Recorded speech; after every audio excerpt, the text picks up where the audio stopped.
साधु साधु साधु नमो तस्से भगवतो अरहतो सम्मा संबुद्दस्से नमो तस्से भगवतो अरहतो सम्मा संबुद्दस्से नमो तस्से भगवतो अरहतो सम्मा संबुद्दस्से साधु साधु साधु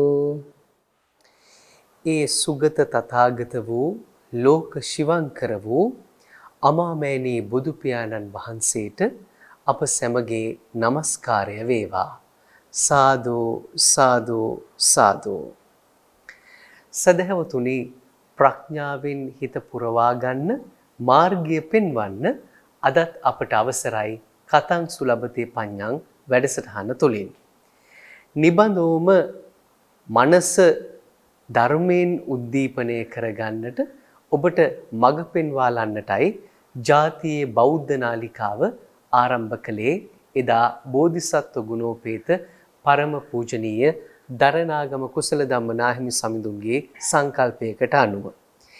ඒ උදාරතර අරමුණට අනුව යමින් අධ්‍යතනයේදී මේ කටයුතු ඉතාම සාර්ථකව පවත්වාගෙන යන්නට, ඒ කටයුතු ඊටත් වඩා හොඳින් ක්‍රියාත්මක කරන්නට නිබඳ වෙහෙසෙන කැපවන කොළඹ හත ආර්.ජී. සේනානායක මාවතේ ශ්‍රී සම්බෝධි මහා විහාරාධීශ්වර බෞද්ධයා මාධ්‍යජාලයේහි ගරු සභාපති ධූරීන අවසරයි අපට නම සිහිපත් කරන්නට පූජනීය බොරලන්දේ වජිරඥාන නායක ස්වාමින් වහන්සේ අදත් අප සැම කෙරෙහි මෙත් සිතින් මේ සාකච්ඡා මණ්ඩපය අරුත් ගන්වන්නට වැඩම වදාලා. ඔබ වහන්සේව ඊටාම ගෞරවයෙන් নমස්කාර පූර්වකව අප පිළිගන්නවා. සාදු සාදු සාදු. සදහවතුනි, මේ බුදු වදනට අනුව යමින් ඔබේ හිත ඊටාම ශ්‍රද්ධාවෙන් පුරවාගෙන, ඔබේ හිත සදැහැති සිතුවිලි වලින් ඔප්නංවාගෙන දිවි ගමන ගත කරන්නට සැදී පැහැදී ඉන්නා වූ කලන මිතුරෙකු ලෙසයි අපි ඔබව දකින්නේ. ඉතින් බෞද්ධ නාලිකාව හරහා කලන මිතු දමින් බැඳී ශ්‍රාවක සිත් සතන් වෙත, ප්‍රේක්ෂක සිත් සතන් වෙත අද අප තිලින කරන සූත්‍ර දේශනාව තමයි සංයුක්ත නිකායේ වන සංයුක්තයේ වන වග්ගයේ සඳහන් වජ්ජිපුත්ත සූත්‍ර දේශනාව. ඉතින් අද දවසේදී එම සූත්‍ර දේශනාවෙහි සූත්‍ර පිටකයට අදාළ, සූත්‍ර පෙළට අදාළ කොටස පළමුවෙන්ම මතක් කර දෙන්නට, පැහැදිලි කර දෙන්නට ගෞරවනීය නායක ස්වාමින් වහන්සේට ඊටාම ගෞරවයෙන් අප ඇරයුම් කරනවා. අවසරයි නායක ස්වාමින් වහන්සේ. ගෞරවනීය පූජනීය මහා සංඝරත්නයන් අවසරයි, වාසනාවන්ත පින්තුනි. අදත් අපි සූදානම් වෙන්නේ ඊටාම් වටිනා සාරගර්භ සාකච්ඡාවක් තුලින් ධර්ම කාරණා ඉස්මතු කරගෙන, ඉස්මතු කරගන්නා ධර්ම කාරණා තුලින් අපේ ජීවිතය තව තවත් අර්ථවත් කරගන්නට. එහෙමයි. සූත්‍ර දේශනාව තමයි අපි අද සාකච්ඡා කරන, සහන් මතක් කළා වගේ වජ්ජිපුත්ත සූත්‍ර දේශනාව. මේට වජ්ජිපුත්ත කියලා කියන නම යෙදෙන්න හේතුව විදිහට සූත්‍ර දේශනාවේ අන්තර්ගතයත් එක්ක අපි බලමු. එක් කාලයක එක්තරා වජ්ජිපුත්තක මහණෙක් විසල්පුර සමීපෙහි එක්තරා වනලැහැබක වෙසෙයි. වේදේහ එවිදයට රජ පරම්පරාවේ පුත්‍රයෙක් පැවිදි භූමියට පත් වුණා. එහෙමයි. ඒ නිසා තමයි වජ්ජිපුත්‍ර නමින් හඳුන්වන්නේ. එහෙමයි. එතකොට විසල්පුර සමීපෙහි විශාලා මහනුවර තමයි වනලැහැබක දැන් වන භාවනා කරමින් වැඩ ඉන්නේ. එහෙමයි. ඒකල්හි විසල්පුරේහි සෞරෑ කෙලියෙක් වෙයි. සඳහන් වෙන එතකොට මේ විශාල සැනකෙලියක්. එහෙමයි. විශාල සැනකෙලියක් පැවැත්වෙනවා මේ විශාලා මහනුවර. එහෙමයි. ඉක්බිති ඒ මහන තෙමේ විශාල්පුරයේහි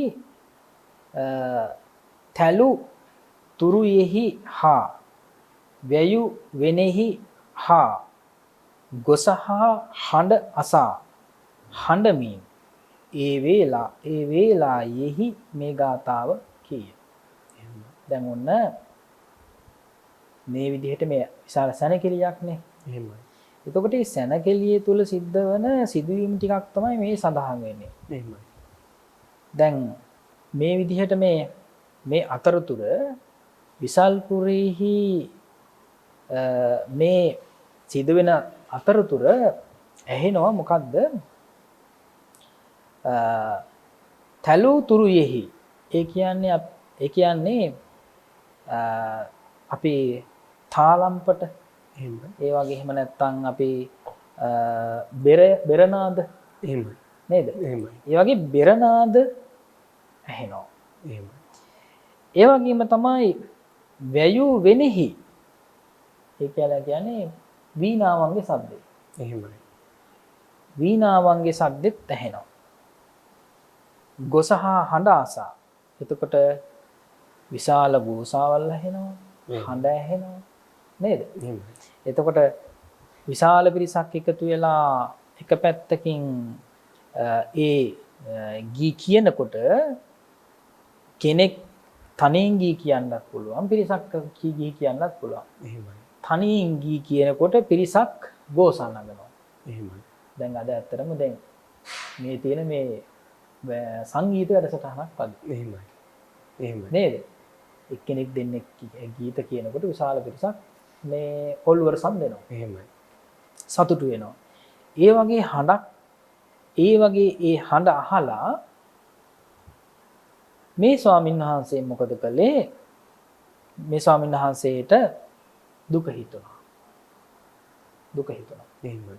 දුක හිතලා මේ ඇඬු කඳුලින් ඒ වෙලාවේ මේ ගාථාව කියනවා. ඒ කියන්නේ මෙතෙන්දි මේ ස්වාමීන් වහන්සේට දැන් ස්වාමීන් වහන්සේත් වජ්ජපුත්තක ස්වාමීන් වහන්සේ නමක් නේ. එහෙමයි. කලින් මතක් වුණා. මම හිටියානම් එහෙමයි. නේ මම හිටියානම් මම දැන් මේ වෙලාවේ සතුටු වෙනවනේ. එහෙමයි. අපරාධි නේද? අපරාධි මම මේ වෙලාවේ හිටියානම් කියලා එහෙම විදිහට කල්පනා වුණා. ඉතින් ඇත්තටම ලාමක අදහසක්. එහෙමයි. එතකොට දැන් මේ විදිහට මේ ගාථාව තමයි කියන්නේ. අපි වෙනෙහි පියන ලද දරකඩක් මෙන් මෙබඳු රෙහි එකලාවෝම අරණෙහි වසංහ. අපි මේ වනාන්තරයේ තියෙන මේ දරකඩක් වගේ. වනාන්තරයේ වැටිලා තියෙන දරකඩක්. එහෙමයි. වනාන්තරයේ වැටිලා තියෙන දරකඩක් වගේ හරියට අපි මේ ඉන්නේ. එහෙමයි. නේ? එතකොට දරකඩකට තමයි තමා උපමා කරගත්තේ. එහෙමයි. තමා උපමා කරගත්තා. එකලාවම ආරණ්‍ය වාසය කරනවා. එතකොට හරියට මේ දරකඩක් කියලා කියන්නේ එතෙන්දි මේ පණ තියෙන දෙයක් නෙවෙයිනේ. එහෙමයි. නේ? අභව්‍ය වස්තුව. අභව්‍ය දෙයක් නේ. එහෙමයි. ඒ නිසා ඒ විදිහට මේ අජීවී වස්තුවක් හැටියට මේ දරකඩක් වගේ එහෙමයි. මේ විදිහට තමයි අපිට මේ ඉන්න වෙලා තියෙන්නේ. එහෙමයි. කවරෙක් නම් අප වරා අතිශය පාප ඇතියෙක් වේද? දැන් කල්පනා වුණා මං විතර අපි විතර පාප මේ පව් කරපු අය මෙච්චර ඉන්නවද කියලා. එහෙමයි. කල්පනා වුණා. එහෙමයි. ඒ කියන්නේ අපි එහෙම කියනවන වෙලාවකට නේ. එහෙමයි. දැන් මොනවා හරි දෙයක් අපිට නොලැබුණාම අපි විතර පව්කාරයෝ තවත් නැහැ. එහෙමයි. අපේ විතර පව්කාරයෝ තවත් නැහැ. ඔන්න ඔය කතාව තමයි මේ කිව්වේ. එහෙමයි. අපි නෙමෙයි තනියෙන් දරකඩක් වගේ මෙහෙට වෙලා වනාන්තරේ වෙලා වාසය කරන අපි වගේ පව්කාරයෝ තවත් නැහැ කියලා. ඉතින් ලාමක අදහසක්. ඉබ්බිති ඒ වනයෙහි අධිග්‍රහිත වූ ඒ මහානහට අනුකම්පා කරන වැඩ කැමැති ඒ දෙවි ඒ මහානහට සංවේග දනවනු කැමැත්තේ ඒ මහණව වෙත එළඹියේය. එළඹ ඒ මහානහට ගාථායින් කීය. දැන් එතකොට දැන් මේ වෙලාවේ දේවතාවෙක් පිහිට වුණා. එහෙමයි. ඒ දේවතාවා මේ මහනහට අනුකම්පාවෙන් දැන් උතර හැඬු කඳුලින්නේ දැන් මේ පසුතැවෙන්නේ සා දුකටපත් වෙන්නේ. එහෙමයි. ඒ නිසා අනුකම්පා කරලා මේ ස්වාමීන් වහන්සේට උදව් කරන්න ඕනේ, සංවේගයටපත් කරන්න ඕනේ, මේක වැරද්දක් කියලා පෙන්ලා දෙන්න ඕනේ කියලා හිතලා ඒ විදිහට මේ ඒ දේවතාවත් ගාතාවක් කියනවා. එහෙමයි. තෙපි වෙනෙහි ලූ දරකඩක් මෙන් අරණෙහි එකලා වූ වසව. ඔව්. ඒ විදිහට මේ වනාන්තරයේ එකලා වාසය කරන්න. එහෙමයි. වාසය කරන්න. ඒ තොපට දෙව්ලොව යන්න උන්ට කැමැති වන්නා ඕ තිරිසනුන් මෙන් බොහෝ දෙනෙක් කැමති වෙති. එහෙමයි. බලන්නකෝ. එතකොට දිව්‍ය ලෝකයේ තිරිසන්නාත් භාවයේ වාසය කරන අය අතර සම්බන්ධතාවය. එහෙමයි. නේද? එතකොට උපමාවක් නේ දැන්. ඒතර වනේ වනාන්තරයේ වැඩ ඉන්නේ ස්වාමින් වහන්සේත් අර නගරේ අර සැනකෙළියේ ඉන්න ඒ විදිහට අර සතුටු වෙන අය. එහෙමයි. නේද?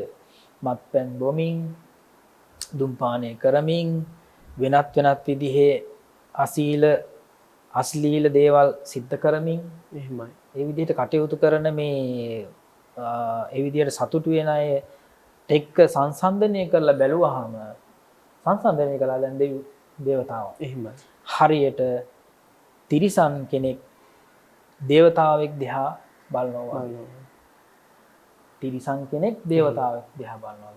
තිරිසන්නාත් භාවයක ඉන්න කෙනෙකුට දෙවියෙක් කොහොමද පේන්නේ සතු විඳින විදිය? එහෙමයි. ආන්න ඒ විදිහට බලන්න. ඒ විදිහට හිතන්න. එහෙමයි. නේද? එතකොට ලොකු ආදර්ශයක්, ලොකු උපදේශයක්, ඒ වගේම ඒ අර දුක තුනී කරගන්න පුළුවන්කම ලැබෙනවා. නේද? ඒ සංවේගයේ දනවන්න පුළුවන් ලොකු බරපතල උපමාවක් අරගෙන තමයි යථාර්ථවාදී උපමාවක් අරගෙන තමයි මේ දේවතාවා ඒ ස්වාමීන් වහන්සේට සංවේගය ඉපදුවේ. එහෙමයි. මෙතෙන් සඳහන් වෙන අවසාන වශයෙන් සූත්‍ර දේශනාවේ ඉක්බිති ඒ මහණතෙමේ ඒ දේවතාවා විසින් සංවේගයට ඔතප් බියට පමුණුවන ලද්දේ සංවිග්ගන වූයේය. එතකොට මේ ස්වාමීන් වහන්සේට ඒ ස්වාමීන් වහන්සේගේ හිතට පහළ වුණා මොකද්ද? ලැජ්ජාව කියලා කියන්නේ. එහෙමයි. නේද? ලැජ්ජාව කියලා කියන එක පහළ වෙලා හිරියොතප් කියලා කියන ගුණය ඉස්මතු වෙලා ස්වාමීන් වහන්සේ සංවේගයටපත් වුණා කියලා තමයි අවසාන වශයෙන් සූත්‍ර දේශනාව සඳහන් වෙන්නේ. ඉතින් දේවතාවා බලාපොරොත්තු වෙන්නේ ඒ කාරණේනේ අනුකම්පාවෙන්. එහෙමයි. නේද? ස්වාමීන් වහන්සේගේ මේ තියෙන ලාමක අදහස මේ ඒ ලාමක අදහස ඒ විදිහට පෙන්නලා දුන්නේ වටිනා ගාථාවක්. වටිනා උපදේශය. එහෙමයි. ඒ උපදේශය ඇත්තටම අප හැමදිනාටම භික්ෂුන් වහන්සේලාට කාටත් ඔබින වටින ගාථාවක් බවට පත් වෙනවා. එහෙමයි. මේ ආකාරයෙන් පෘථග්ජන සිතුවිලි, ලාමක සිතුවිලි තියෙන බොහෝ පිරිස් අද කාලේ අපි අතරත් නැතුවාම නෙවෙයි. ඉතින් ඒ සඳහා මහා පණිවිඩයක්, මහා ආදර්ශයක් ගෙනෙන සූත්‍ර දේශනාවක් තමයි මේ අප සාකච්ඡා කරමින් ඉන්නේ සංයුක්ත නිකායේ වන සංයුත්තේ වන වග්ගයේ වජ්ජිපුත්ත සූත්‍ර දේශනාව. නායක ස්වාමීන් වහන්සේ සූත්‍ර පිටකයට අදාළ ඒ කතා පුවත ඔබ වහන්සේ මනවින් අපට පැහැදිලි කර දුන්නාseම එහි අටුවා දේශනාවේ සඳහන් වන ගැඹුරු කාරණාවන් පිළිබඳවත් අපි කැමති අවබෝධයක් ලබා ගන්නට. දැන් මේ ස්වාමීන් වහන්සේට පහළ වුණේ ලාමක අදහසක් නේ. එහෙමයි. මේ ලාමක අදහස පහළ වෙන්න හේතුවක් තියෙනවා. ඒ හේතුව අපි බලමු කොහොමද අටුවා දේශනාවට අනුව. එහෙමයි. වජ්ජිපුත්තකෝ වැද රටෙහි රාජපුත්‍රයා. එතකොට ලේසි පහසු කෙනෙක් නෙවෙයි මෙයා. එහෙමයි. නේද? එහෙමයි. වේදේහ රටෙහි රජතුමාගේ පුතා. එහෙමයි. පුතා තමයි මේ එතකොට ඡත්‍රය හැර දමා පැවිදි වූයේය. සියලු සැප සම්පත් තිබිච්ච කෙනෙක් නේද? සියලු සප සම්පත් තිබිච්ච කෙනෙක්. ඉතින් අර කලින් ඉතින් මේ දැන් අපි බලමු දැන් ඉස්සරහට සඳහන් වෙනවා මෙතන සබ්බ රත්තින් දිවාරෝ කැති නැකත ගැන අනබෙර කරවා. එතකොට මේක නැකත් උත්සවයක්. එහෙමයි. නැකත් උත්සවයක්. දැන් මේ අපේ අතරම මේ අවුරුදු උත්සවය වගේ එහෙමයි. නැකත් උත්සවය. අනබෙර මේ අනබෙර ගස්සලා මුළු නගරයම දජපතාක ආදීන් සරසවා. විශාලා මහනුවරම සම්පූර්ණයෙන්ම දජ පතාක වලින් සරසනවා. එහෙමයි. එහෙම සරසලා පතාක ආදීන් සරසවා පවත්වන ලද සර්ව රාත්‍රික ක්‍රීඩාව නැකත් කෙලිය. එතකොට මුළු මහත් රාත්‍රිය පුරාම එළි වෙනකන් පවත්වන ඒ විදිහට උත්සව ශ්‍රීයෙන් පවත්වන සැනකෙලියක් තමයි මෙතන මේ සිද්ධ වෙන්නේ. මේ නැකත චාතුරු මහරජිකේ දක්වා ඒකාබද්ධ වේ. එහෙමයි. මේසි පහසු නෑ. එහෙමයි. නේද? චාතුරු මහරජික කියලා කියන ඒ විදිහට දිවි ලෝකයේ දක්වාම විහිදිලා ගිය එකක්. එතකොට මේ මෙතින්ද අපිට පැහැදිලි මේ සිද්ධ කරන ඒ සැනකෙලියට මිනිස්සු විතරක් නෙවෙයි සම්බන්ධ වෙන්නේ. එහෙමයි. මිනිස්සු විතරක් නෙවෙයි. දැන් මේ සැනකෙලියම පාත්තලා හොඳ රජවරු ඉන්නවනේ. එහෙමයි. ඉතින් විශාලා මහනුවර ගොඩාක් රජවරු ඇත්තටම විශාලා මහනුවර බොහොම පුණ්‍යවන්ත මේ නගරයක්නේ. එහෙමයි. එතකොට ඒත් එක්කම මේ පුණ්‍යවන්ත නගරේ හිටපු ගොඩාක් විශාල පිරිසක් රජවරු, සිටුවරු, මිනිස්සු ගොඩක් ඒ විදිහට මරණයෙන් පස්සේ දිවි ලෝකවල උත්පත්ති ලැබලා තියෙනවා. එහෙමයි. ඉතින් ඒ දිවි ලෝකවල චාතු මහරජිකේ දක්වා දිවිතල වලට මේ සැනකෙලියේ තියෙන උත්සවශ්‍රය යනවා කියලා කියනවා. එහෙමයි. ඒකයි පැහැදිලි වෙන්නේ. එහෙමයි. ඉතින් එතකොට ඒ කලින් මේ උත්සවශ්‍රයට සම්බන්ධ වෙච්ච දෙවිවරු, රජවරු, එතකොට සිටුවරු, අනිත් අය ඒ හැම දිනෙකම මරණින් පස්සේ ඒ මරණින් පස්සෙත් ඒ දිවිතලවලත් ඉඳගෙන මේ උත්සවශ්‍රයට සම්බන්ධ වෙනවා. එහෙමයි. සම්බන්ධ වෙනවා. ඉතින් ඒ දිව්‍ය ලෝකවල පවා ඒ උත්සවශ්‍රී ඒ ආකාරයෙන් සමරනවා කියලා කියන එක තමයි සඳහන් වෙන්නේ. එහෙමයි. ඉතින් අපි කල්පනා කරන්නට ඕනේ අපි මේ ආකාරයෙන් සිදු කරන යහපත් ක්‍රියාවන් තියෙනවනේ. එහෙමයි. පුණ්‍ය කටයුතු, සමාජ සත්කාරක වැඩසටහන්. එහෙමයි. නේද? එහෙමයි. ඒ හොඳ කටයුතු වලට දෙවි දේවතාවුන් වහන්සේලාගේ බව ඇල්ම බැල්ම තිබෙනවායි කියලා කියන එක තමයි මෙතනින් අපිට පැහැදිලි වෙන්නේ. එහෙමයි. ඊළඟ සඳහන් වෙනවා තූර්ය තාලික වාදිත නිග්ගෝස සද්දං. එහෙමයි. දැන් මේක වචනයක්. පාලි එක වචනයක් මේකේ වෙන් කරලා ගත්තාම සඳහන් වෙනවා මෙහෙම. බෙර ආදී තූර්ය භාණ්ඩවල. දැන් තූර්ය භාණ්ඩ කියලා කියන්නේ විදිහට මේ බෙර ආදී දේවල් නේද? එහෙමයි. භාණ්ඩනේ. ඊට පස්සේ තාලම් පටවල වීණා ආදී වාදනවල මහා ගෝසාව හා හඬ අභාසී. එතකොට විශාලා මහනුවර මොන මේ ප්‍රමාණය කොච්චරද කියලා බලන්නකෝ. 7707ක් රජවරුද. 7707ක් එහෙමයි. රජවරු විතරක්. එහෙමයි. විශාලා මහනුවර විතරක් රජ කරපු රජවරු. එහෙමයි. නේද? විශාලම නගරයක් නේ. විශාලම නගරය එතකොට. රජවරුද එතනින් එහාට ගියාම එපමණම ඔවුන්ගේ උපරාජ සේනාපතිවරුන්. එතකොට රජ්ජුරුව සහ උපරාජවරු ඉන්නවනේ දැන් අගමැති මේ ජනාධිපති අගමැති. එහෙමයි. නේද? ඊට පස්සේ ඒ විදිහට සඳහන් වෙනවා. ඊළඟට මේ ආදීහු වෙත් ඔවුන් අලංකාර කොට පිරියල කරන ලදුව නැකත් කෙලි පිණිස වීදියට අවතීර්ණ වූ කල්හි හැටරියන් මහත් සක්මන් මළුවෙහි සක්මන් කරමින් නුඹ මැද සිටි සඳ දැක සක්මන් කෙලවර ඵලයක ඇසුරු කොට සිටිමින් මෙසේ කීය. දැන් ඔන්න අර ස්වාමීන් වහන්සේ බොහොම මේ හොඳ මේ සේනාසනයක් තමයි ආශ්‍රය කළේ. එහෙම. බුද රජ මේ රජුරුවන්ගේ පුතෙක්නේ. එහෙමයි. නේද? ඒ නිසා ඒ විදිහටම ඇවිල්ලා වැඩම කරලා මේ හොඳ සේනාසනයක ඊට පස්සේ හොඳට හදපු සක්මන් මළුවක තමයි මේ සක්මන් කරමින් හිටියේ. එහෙමයි. සැටරියන් මහත් සක්මනක්. රියන් 60යි සක්මනක එතකොට පමණයි. එහෙමයි. මළුවේහි සක්මන් කරමින් නුඹ මැද සිටි සඳ දැක සක්මන් කළවර. එතකොට එහි මැදට පේනවා සඳ. එහෙමයි. සඳ එළියෙන් සක්මන පේනවා. ඒත් එක්කම අර ඒ නගරයේ තුලින් ඇහෙන ශබ්දය ඇහෙනවා.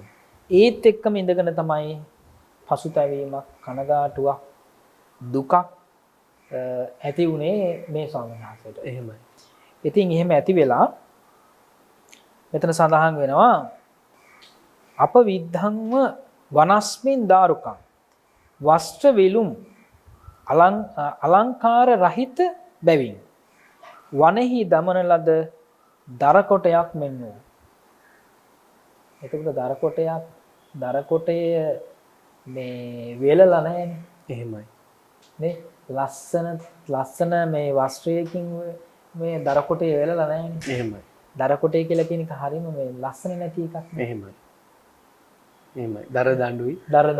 එහෙමයි. නේද? ඒ දර දණ්ඩේ ඇත්තටම දර දණ්ඩක් සාමාන්‍ය ස්වභාවික වනාන්තරයක තියෙන දර ගත්තාම එතන මේ හරියට ලස්සනට කැපුම් පාරක් නැහැ. එහෙමයි. නේද? එහෙන් මේ දිර්ලගේ ස්වභාවයක් තියෙනවා. ඉතින් ඔය දරකටක ස්වභාවය තමයි උපමා කරගත්තේ Tamanට. එහෙමයි.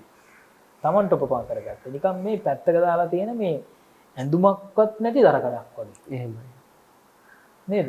ඇඳුමක්වත් නැති දරකඩක් කියලා කිසිම අලංකරණයක් නැහැ. කිසිම කෙනෙක් බලන්න කෙනෙක් නැහැ. එහෙමයි.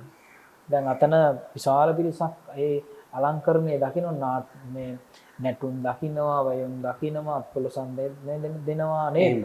අන්‍යෝන්‍ය වශයෙන් ඒ අය කතා බහ කරගන්නවා, විනෝද වෙනවා. ඒ කිසිම ස්වභාවයක් නැති ස්වභාවය දක්වන්න තමයි මේ දර දණ්ඩ කියලා ගත්තේ. කොටසක් මෙන් වූ පාපියෝ අපට වැඩි පහත් පාපී කිසිවෙක් ඇද්ද? ඔව් අන්න අපි වගේ පෞකාරයෝ තවත් නැහැ කියලා කල්පනා කරා. එහෙමයි.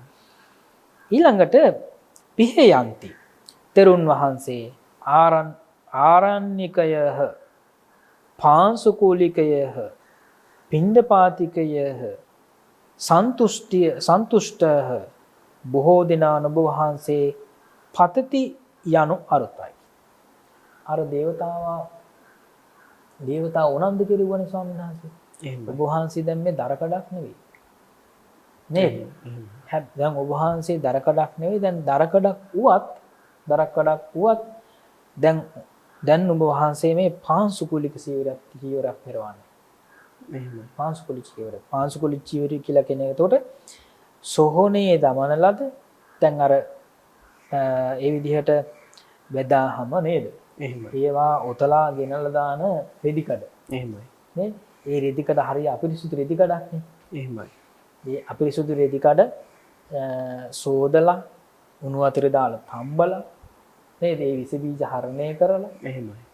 ඊළඟට ඒ පිරිසුදු කරලා ඊළඟට ඒ විදිහට පඬු පොවලා ඒ විදිහට පිරිසුදු කරලා තමයි දැන් ඔය වස්ත්‍රය පෙරවන්නේ. එහෙමයි. පාංශුකුල වස්ත්‍රය පෙරවන්නේ ඔබ වහන්සේ. ඔබ වහන්සේ පින්නපාතිකයි. ඔබ වහන්සේ මේ ඒ විදිහට දැන් ඔබ වහන්සේ ආහාර සපය ගන්න පින්නපාතික. එහෙමයි. ඒ වගේම තමයි සන්තුට්ටයි. එහෙමයි. දැන් ඔබ වහන්සේ ඒ විදිහට සතුටු විය යුතු කෙනෙක්. මේ කාරණා නිසා ඔබ වහන්සේ සතුටු විය යුතු කෙනෙක්. එහෙමයි. සතුටු විය යුතු කාරණා බොහෝ තියෙනවා. ඒ කියන්නේ ඒකට හේතුව සතුටු දැන් අනිත් අයගේ පිළිගැනීම, අන් අයගේ පිළිගැනීම අර නගරේ අර විදිහට උත්සවශ්‍රීයෙන් ඒ විදිහට සමරන කාලේ නිකන් කාදමන නිරපරාධේ ඒ විදිහට කාදමන අය වගේ නෙවෙයි. එහෙමයි. නේද? ඒ නිසා ඔබ වහන්සේ ඒ විදිහට සතුටින් වාසය කළ යුතු කෙනෙක්. බොහෝ දෙනා ඔබ වහන්සේ පතති. ඔබ වහන්සේ ප්‍රාර්ථනා කරන ඔබ වහන්සේ මේ විදිහට වැඩ ඉන්නවා කියලා වැඩ ඉන්න එක හොඳයි කියලා. ප්‍රාර්ථනා කරන අය කොච්චර ඉන්නවද? එහෙමයි. නේද? ඉතින් ඒ වගේ ප්‍රාර්ථනා කරන අය ගොඩාක් ඉන්නවා කියලා තවත් ඉස්මතු කරන්න යොදාගත්ත වචනයක් තමයි සග්ගගාමිනා ස්වර්ගයට යන්න උන්ගේ ගිය උන්ගේ. එතකොට දිව්‍යාත්භාවයන් ලබාගත් මාවැනි දෙවියෙක් නෙමෙයි කියන්නේ. එහෙමයි. මාවැනි දෙවිවරුන් ඔබ වහන්සේ ඔහොම ඉන්න එක ප්‍රාර්ථනා කරනවා. එහෙමයි. නේද? එහෙමයි. මං ඔබ වහන්සේ ඔහොම ඉන්න එක ප්‍රාර්ථනා. ওই විදිහට ඉන්න එක ප්‍රාර්ථනා කරනවා. මාවැනි තව දෙවියන් වහන්සේලා ප්‍රාර්ථනා කරනවා. ඉතින් අර ඒ ස්වාමීන් වහන්සේට ඊට පස්සේ අර සංවේගයටපත් වෙලා හොඳින් බණ භාවනා වඩලා ඒ විදිහට මේ ඒ ප්‍රෝජ්ජා භූමියෙන් පැවිදි භූමියෙන් උපරිම ඵල ප්‍රයෝජන ලබා ගන්න පිළිවන්කම ලැබුණු බව මේ අටුවා දේශනාව තුළ සඳහන් වෙනවා. එහෙමයි. සදහවතුනි ඔබට පැහැදිලි වෙනවා ඇති පුණ්‍යවන්ත ජීවිත ගත කිරීම තමන්ට පමණක් නෙවෙයි අන්‍යයන්ටද ආශිර්වාදයක්. අන්‍යයන්ටද එය පරමාදර්ශයක් බවට පත් වෙනවා. අන්‍යයන්ගේ ජීවිතයටද වලටද අර්ථයමයි එක් කරන්නේ. ඒ නිසාම මේ සූත්‍ර දේශනාව ඒ පිළිබඳව කියා දෙන මහා ගැඹුරු පණිවිඩයක් අද සූත්‍ර පෙළට අදාළවත් අටුවා දේශනාවට අදාළවත් නායක ස්වාමීන් වහන්සේ පැහැදිලි කර දුන්නා. නායක ස්වාමීන් වහන්සේ දෛනික දිවි ගමනට අපි මේ තරංගකාරී ජීවන රටාවකට එක් වෙලා බොහෝ දෙනා මෙන්න මේ විදිහේ පෘථග්ජන සිතුවිලි වලින් ඇලලී ඉන්නා වූ ස්වභාවයක් තමයි අපි දකින්නේ. අපි බොහෝ වෙලාවට තමන්ට නැති දේ පිළිබඳව කනස්සොළු වීමේ ස්වභාවයක් තමයි අපි වර්තමානයේ සමාජය තුල දකින්නේ. ඉතින් කොයි විදිහටද මේ සූත්‍ර දේශනාව වජ්ජිපුත්ත සූත්‍ර දේශනාව අපේ ජීවිතවලට අප ආදර්ශයක් බවට පත් කරගත යුත්තේ කියන කාරණාව ඔබ වහන්සේගෙන් විමසා දැනගන්නට කැමතියි. දැන් විශේෂයෙන්ම මේ වජ්ජිපුත්තක ස්වාමින් වහන්සේ විසල්පුර සමීපයේ මේ වනලැහැබේ වැඩ වාසය කරන්නේ විශේෂයෙන්ම සමහර වෙලාවට උපරිම ජීවිතයේ පිළිබඳව අවබෝධ කරගෙන කලකිරීම ස්වභාවයටපත් වෙලා නෙවෙයි මේක නැවත හිත ගියේ. එහෙමයි. නේද? එහෙමයි. නැවත අර හිත අර තත්ත්වයටපත් උනේ ඒ නිසානේ. එහෙමයි. ඒ ලොකු අවබෝධයක් අත්දැකීමක් නැති නිසානේ මේ පැවිදි ජීවිතය ගැන. එහෙමයි. නේද? එහෙමයි. පැවිදි සැපේ පිළිබඳව පැවිදි සැපේ ගිහි සැප කියලා කියන එකේ ඒ සැප දෙකේ තියෙන පරතරය අවබෝධ කරගන්න බැරි වෙච්ච කාරණේ. එහෙමයි. නේද? ඒ නිසා විශේෂයෙන්ම ඒ නිසාම තමයි මේ ලාමක සිතුවිල්ල ඇති වුනේ. එහෙමයි. ඉතින් විශේෂයෙන් ගෞරවනීය ස්වාමින් වහන්සේලාට ඇත්තටම දැන් ගීතවලට ඇලුම් නොකරන්නා නේ ගීතවලට ඇලුම් නොකරන්නා සතුටින් වාසය කරන කෙනෙක් නොවේ කියලා සඳහන් වෙනවනේ.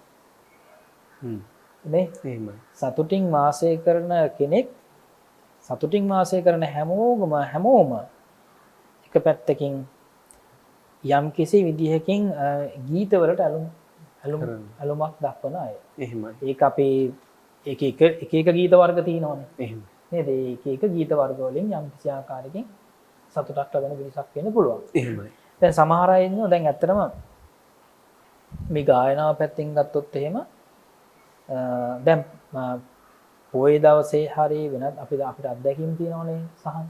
ඒ වගේම අපිට අපේ නාලිකාවම අහන අයගේ අදහස් ගත්තාම එහෙමයි. නේද? සමහර අය අදහස් දක්වනවා. පොයේ දවසේ මේ යම් කිසි පූර්ව ප්‍රචාර කටයුත්තකට යම් කිසි දැන්වීමකට හරි එහෙම නැත්නම් ඒ විදිහට යම් කිසි ගීතවත් බවකින් යම් උපදේශයක් ලබා දෙනකොට එහෙමයි. ඒකට සංගීතය මුසු කරන්න එපා කියලා. එහෙමයි. නේද? සංගීතය මුසු කරන්න එපා ඒකට කියලා. ඉතින් එතකොට මේ ඒ වගේ මේ විශේෂයෙන්ම මෙතෙන්දී අපි අවබෝධ කරගන්නට ඕනේ එහෙම කියන අය ගොඩාක් අය අර හැම දෙයකින්ම අන්තගාමී නොවිය යුතුයිනේ. එහෙමයි. හැම දෙයකින්ම අන්තගාමී නොවිය යුතුයි. එහෙමයි. නේද? ඉතින් ඒ නිසා දැන් අපි හිතමුකෝ ලාබාල කාලේ මේ පුංචි අවදියේම ගීත කියන්න සංගීතයට ඒ කොච්චර ඇලුමක් දක්වනවද? එහෙමයි. නේද? එහෙමයි. ඉතින් මට මතකයි එක රටක ඒ රටේ ජනාධිපතිතුමා රටේ ජනතාවගේ පීඩනය නැති කරන්න උපයෝගී කරගත්තා ඒ රටේ මේ ඒ විදිහට ආරක්ෂක අංශය. ඒ රටේ ආරක්ෂක අංශයේ වැඩිපුරම ඒ විදිහට අර ගීතයට එහෙම නැත්නම් අර මේ තූර්ය වාදනයට නේද? තූර්ය වාදනයට ඒත් එක්කම සංගීතවත්ව ඒ විදිහට ඒ ආරක්ෂක අංශ පවා ඒ විදිහට කටයුතු කළ යුතුයි කියලා ඒ විදිහේ මේ පැනවීමක් සිද්ධ කළා. ඉතින් එහෙමනේ. ඒ නිසා හැමෝම කැමති සංගීතයටනේ. එහෙමයි. එතකොට ඒ වගේම තමයි මම මතක් කළේ මෙතෙන්දී දැන් අපි වයසට ගියාම හැමදේම අත්හරිනවානේ. ඒ අත්හරින කාලයට මැසිවිලි නගන්න අවශ්‍ය නැහැ. ඒ වගේම කලකිරීම ස්වභාවයටපත් වෙන්න, ඒ කියන්නේ පසුතැවීමටපත් වෙන්න අවශ්‍යත් නැහැ. ද්වේෂයක් තරහක් ඇති කරගන්නත් අවශ්‍ය නැහැ. බාහිරින් සංගීතයක් ඇහෙනකොට. එහෙමයි. ඒතකොට කල්පනා කරන්න ඕනේ මං තරුණ කාලේ මට ඇහුණා. ඒතකොට වයසට ගියාම හිතනවා අපි හැමෝම දැන් වයසට ගියා කියලා. එහෙමයි. දැන් මේ බෞද්ධ නාලිකාව අහන්නේ ඔක්කොම වයසට ගියායි කියලා හිතනවා. එහෙමයි. නේ? එතකොට ඇත්තට මේක පුළුල් දැනීමක් නෙවෙයි. එහෙමයි. ඒක පුළුල් විමසීමක් නෙවෙයි. එහෙමයි. නේද? මේක අහන පුංචි අයත් ඉන්නවා, තරුණ අයත් ඉන්නවා, තරත් යන වයස අයත් ඉන්නවා, වැඩිහිටිය අයත් ඉන්නවා, බහුතරයක් වැඩිහිටිය අය. එහෙමයි. ඉතින් ඒ නිසා ඒ විදිහට පොහේ දවසේ හරි එහෙම නැත්නම් තවත් දවසක හරි මේ දේවල් දැන් සමහරවල්ලාට කියන්නේ දැන් ගොඩක් අය පොහේ දවසේම එහෙම යොදන්න එපා කියන එකත් අපි දැන් ඇත්තටම නාලිකාව තුළ ගීත අපි ප්‍රචාරය කිරීම බොහොම අඩුවෙන් තමයි කරන්නේ පොහේ දවසේ. එහෙමයි. ඊට අමතරව වැඩසටහන් සිද්ධ කරනවානේ. එහෙමයි. ඉතින් එතකොට ධර්මය ඒක අපි අර ධර්මයේ ගීතවත්ව ගායනා නොකළ යුතුයි. එහෙමයි. නේද? ගීතවත්ව ගායනා නොකළ යුතුයි. ඒ සීමා අපි හැමදේම සීමාව දැනගෙන කටයුතු කිරීම ඉතාම වැදගත් වෙනවා. ඒ වගේම තමයි අපි කල්පනා කළ යුතු වන්නේ නැහැ අපි විතරයි මේ ලෝකේ ජීවත් වෙන්නේ කියලා. එහෙමයි. නේද? එහෙමයි. අපි විතරයි මේ ලෝකේ ජීවත් වෙන්නේ කියලා. ඉතින් අනාවබෝධයෙන් ඉන්න අය අවබෝධය කරා ගමන් කරවීම සඳහා මේ දේවල් අපි උපයෝගී කරගන්න අවශ්‍යයි. එහෙමයි. මේ උපක්‍රමශීලීව ඒ තැනට ගේන්න. එහෙමයි. නේද? ඒ තැනට ගේන්න ඕනේ. ඒ නිසා අපි කියමුකෝ අර්ථයක් නැති ගීතවලට නිකන් තාලයට විතරක් තියෙන ගීත තියෙනවානේ. එහෙමයි. ඒවටම බහුතරයක් ඇලුම් කරනවා නම් අපි ඒකට ටික අර්ථවත් වචන යොදලා එහෙමයි. නේද? එහෙමයි. ඒකට අපි කියන්නේ ඇත්තටම ඒක සංස්කෘතිකාංග තියෙනවා. ඒ දේවල් යොදලා අපි මෙතෙන්ට අරගෙන අවිල්ලා තියෙන්නේ. එහෙමයි. තවත් විදිහකින් ගත්තොත් එහෙම දැන් අපි පැරණි කාලේ දැන් සූවිසි මහා විවරණය නේද? එහෙමයි. සූවිසි මහා විවරණය කියලා දැන් අපේ ලෝතර බුදුරජාණන් වහන්සේ පහළ වෙනකොට පහළ වෙන්න කලින් පහළ වෙච්ච ලෝතර බුදුරජාණන් වහන්සේලා. එහෙමයි. 24ක් බුදුරජාණන් වහන්සේලා නේද? එහෙමයි. එතකොට ඒ සූවිසි විවරණය ගත්තාම ඊළඟට බුදු ගුණ නේද? බුදු ගුණනේ සූවිසි මහා විවරණය බුදු ගුණ දහම් ගුණ සංඝ ගුණනේ. එහෙමයි. ඒවා ඒ විවරණය කිරීමට පවා මේ සංස්කෘතිකාංග යොදාගෙන තියෙනවා. එහෙමයි. සංස්කෘතිකාංග යොදාගෙන තියෙනවා. දැන් ජාතක කතා කියලා දෙන්න. එහෙමයි. උදේ රාත්‍රී පහන් වන තුරුම ජාතක කතා කියලා දෙන්න නොඑක් විදිහේ නාට්‍ය රංග දක්වලා තියෙනවා. ඒ නාට්‍ය රංග දක්වනකොට නිකම්ම බෑනේ. ඒකට වාදනයත් එකතු කරලා තියෙනවා. එහෙමයි. නේද? එහෙමයි. අත්හරින අය අත්හරින්නේ මේ සියල්ලම අත්හැරපු කෙනා අත්හරපු දේවල් වලට දරහන්නේ නැහැ. එහෙමයි. එහෙමනේ. නේද? ඒ පිළිබඳ මං අවබෝධ කරගත්තා. මේ අවබෝධ කරගත යුතුයි කියලා කල්පනා කරන නිසා. එහෙමයි. ඒ පිළිබඳව මේ ඒ විදිහට ධර්මානුකූල කරකිරීමක් ඇති කරගන්න නිසා ගැටීමක් ඇති කරගන්නේ නැහැ. එහෙමයි. එහෙම නැත්නම් ලෝකේ හැම වෙලාවෙම මේ ඇහෙන දේවල්, දකින දේවල් දිහා දැක්කහම ඇලි ගැලි ගැටි ඉන්න තමයි වෙන්නේ. එහෙම නෝ බෞද්ධයන්ට. එහෙමයි. බුදුරජාණන්සේ ශ්‍රාවකයන්ට. එහෙමයි. නේද?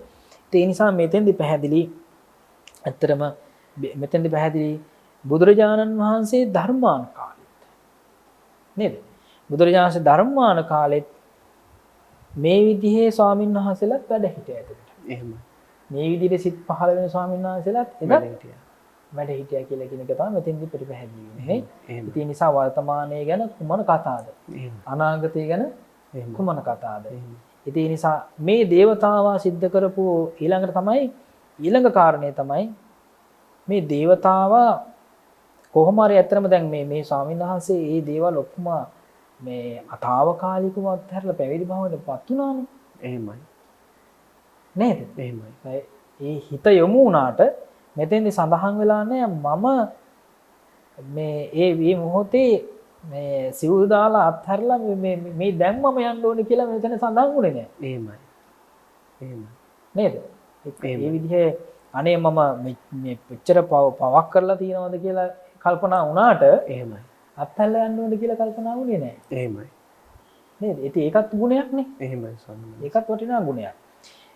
තවත් පැත්තකින් තමයි මේට උපදෙස් දෙන මේ දේවතාවෝ වගේ උපදෙස් දෙන අය. එහෙමයි. ඉතින් අපි ගත්තොත් එහෙම පසුගිය කාලවලත් අපි දැක්කා මේ පිරිවෙන් වල පවා නේද? එහෙමයි. භක්ති ගීත. ඊට පස්සේ තවත්තර ගීත සමහර ගීත ප්‍රසිද්ධ ගීත. එහෙමයි. මේ ස්වාමීන් වහන්සේලාලවත් ඒවා හඬ කවලා තියෙනවද? එහෙම නැත්නම් සත්‍ය වශයෙන් සිදු වුණාද? එහෙමයි. කොහොම හරි මේ සමාජ මාධ්‍යයට ඒවා එකතු වෙලා තියෙනවනේ. එහෙමයි. එකතු වෙලා තියෙනවනේ. ඉතින් ඒත් එක්ක මේවා දැකලා සමස්ත මහා සංඝරත්නයට කෙරෙහි අපහැදීමක් ඇති කරගන්න එක නෙවෙයි කරන්න අවශ්‍ය වෙන්නේ. එහෙමයි. විශේෂයෙන් මේ පිළිබඳව සිහි බුද්ධියෙන් කටයුතු කරන එක තමයි වැදගත් වෙන්නේ. එහෙමයි. මේ දේවතාවෝ වගේ උපක්‍රම බලන්නකො. නේද? එහෙමයි. දැන් ඔය ලාමක අදහසක් පහළ වුණේ. ඉතින් ඒ නිසා ඒ ලාමක අදහස දුරු කර ගැනීම සඳහා තවත් ඒ ස්වාමීන් වහන්සේගේ පැවිදි ජීවිතය පිළිබඳව මේ උද්‍යෝගයක් ඇති කරා. එහෙමයි. උත්සාහයක් ඇති කරා. වීර්යය ඇති කරා. එහෙමයි. නේද? දැන් ඔබ වහන්සේ ගැන හිතන්න. දැන් ඔබ වහන්සේ පාංශුපූරිකයි. නේද? පින්ඩපාතිකයි. ඊට පස්සේ ඔබ වහන්සේ ගැන ඔබ වහන්සේගේ මේ විදිහට දැකලා විශාල පිටසක් සතුටු වෙන අය ඉන්නවා. එහෙමයි. සතුට වෙලා එන මාවැනිව සතුට වෙලා එන. අන්න ඒ වගේ අර කෙනෙක්ගේ සිතක් මේ නොසන්සුන් සිතක්, කෙනෙක්ගේ කලකිරීම ස්වභාවයක්, කෙනෙක්ගේ වැරද්දක් පෙන්ලා දීමේ ඊටාම උපක්‍රමශීලී එවිදිහට වැඩපිළිවෙලක් තමයි, උපක්‍රමශීලී ඕදනක් තමයි මේ තුලින්, මේ සූත්‍ර දේශනාව තුලින් අපිට පැහැදිලි වෙන නිසා අපිට දැන් පැහැදිලි අපි කෙනෙකුට කොහොමද අවවාද කරන්නේ. එහෙමයි. කෙනෙක්ගේ වැරදි සිතකට අවවාද කරන්නේ කොහොමද? තරුණ කෙනෙකුට, විශේෂයෙන් තරුණ කෙනෙකුට කොහොමද අවවාද කරන්නේ? එහෙමයි නේද? කලබල වෙන්නේ නැතුව ඒ පැහැදිලි කරලා දෙන ආකාරය ඇත්තට මේ සූත්‍ර දේශනාවෙන් මනාව පැහැදිලි වුණා. එහෙමයි. නායක ස්වාමීන් වහන්සේ තාම පැහැදිලි වටිනා සූත්‍ර දේශනාවක් අදත් අපි ඉගෙන කියාගත්තා. සංයුක්ත නිකායේ වන සංයුක්තේ වන වග්ගයේ වජ්ජිපුත්ත සූත්‍ර දේශනාව. ඉතින් මෙතුලින් ඔබේ ජීවිතයට එකතු කරගන්න තියෙන ධර්මකාරණාවන් බොහෝමයි. අපි පෘථග්ජන අය විදිහට මෙන්න මේ වගේ සිතුවිලි පහළ වෙනවා කියලා අපිට දැනෙනවා, අපිට තේරෙන අවස්ථා එමටයි. ඉතින් ඒ පිළිබඳව යම්කිසි සංවේගයක් ඇති කරගෙන, ඒ කාරණාවන් පිළිබඳව අවබෝධයක් ඇති කරගෙන ජීවිතයේ යථා ස්වභාවය දකින්න ඔබට ආරාධනා කරමින් අද කාල වේලාව අපිට හමාර වෙනවා මේ වැඩසටහනට ලබා දී තිබෙන.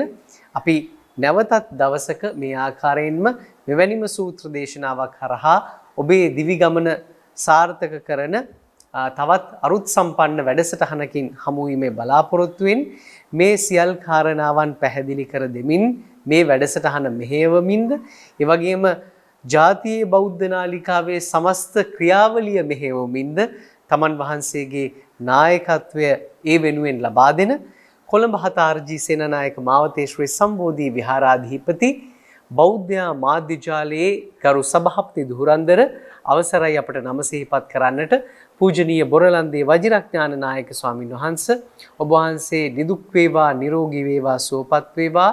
මේ සියල්ල අවසන ඔබ වහන්සේ ප්‍රාර්ථනා කරන පරම පිවිතුරු පැතුම වුණු පරිපූර්ණ නිවීම පිණිසම මෙපින්දම් එකලෙසම හේතු වේවා, වාසනාව වේවා කියලා අපි ඉතසිතින් ප්‍රාර්ථනා කරනවා.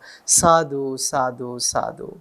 එසේනම් සදහවතුනි, අවසරයි අදට සමුගෙන යන්න ඔබ සියලු දෙනාටමත් කායිකවත් මානසිකවත් සුවය සහනය සපිරුණු අනාගතයක් ප්‍රාර්ථනා කරමින් අදට සමුගන්නවා. ඔබ සැමට සම්මා සම්බුදු සරණයි.